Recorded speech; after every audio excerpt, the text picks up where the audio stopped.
तर नमस्कार मित्रांनो, सिम्पली पवनच्या अजून एका ब्लॉगमध्ये स्वागत आहे। तर खूप दिवसानंतर आपली भेट होते। भेटीमागची आज ॲक्च्युली कामातनं वेळच मिळत नाही आहे ब्लॉग काढण्यासाठी। तर आज मी आलेलो आहे वाशीमध्ये।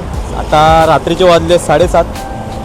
तर वाशीमध्ये आहे एक सुंदर मंदिर। तर तुम्हाला वाशी, जर तुम्ही नवी मुंबईचे असाल आणि वाशीचे असाल तर तुम्हाला या मंदिराची नक्कीच ख्याती माहिती असेल। तर मी तुम्हाला त्या मंदिराची आज तुम्हाला एक्सप्लोअर करूया आज आपण ते मंदिर। मग तुम्हाला दाखवतो। आता सध्या मी वाशीच्या हायवेला, तर आता हा मागच्या साईडला आहे माझा आपला जो आहे हा टोल नाका आहे। त्या सरळ हा जो आहे पनवेलचा रोड आहे। तर पनवेलच्या रोडला हा जो खालच्या साईडला रोड जातो आहे तर त्याच्या बरोबर खालच्या साईडच्या रोडला आपल्याला ते वाशीचं मंदिर आहे। तर आपण ते आज पाहूया, एक्सप्लोअर करूया। तर मित्रांनो, हे आहे वाशीमधलं जे मी तुम्हाला मंदिर बनवतो सुबक, तेच आहे हे जागृतेश्वर महादेव मंदिर।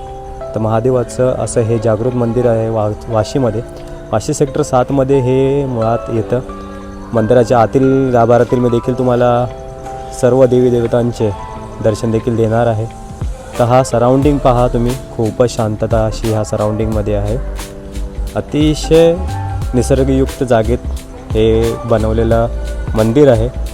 खूपच प्रसन्न वाटतं। मंदिराच्या गाभाऱ्यात देखील मी तुम्हाला घेऊन जाईन, तुम्हाला दाखवीन आतला गाभारा कसा आहे आणि देवातले जे आतमध्ये जे देवी देवता आहेत त्यांचं स्वरूप कसं आहे ते।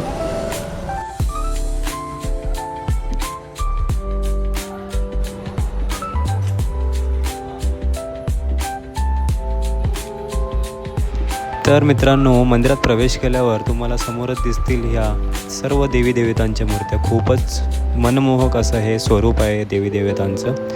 तुम्ही नक्कीच या मंदिराला एकदा भेट द्या। त्यानंतर इकडनं तुम्ही असं खाली जर गेलात तर इकडं आहे शंकराची पिंड। तर हे आहे जागृतेश्वर देवस्थान। जागृतेश्वर महादेव मंदिर ह्याच पिंडीमुळे या देवस्थानाचं नाव पडलेलं आहे। खूप छान आणि सुबक अशी मूर्ती आहे।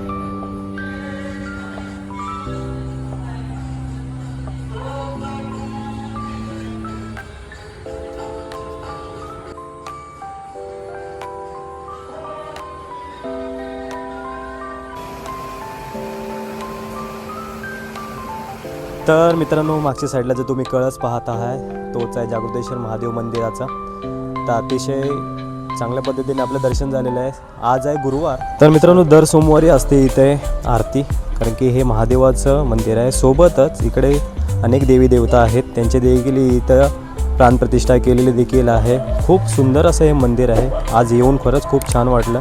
तर मित्रांनो, अशाच नवीन ब्लॉगसाठी माझ्या चॅनलला सबस्क्राईब करा, लाईक करा आणि शेअर करा। धन्यवाद, बाय बाय, भेटूया नेक्स्ट ब्लॉगमध्ये।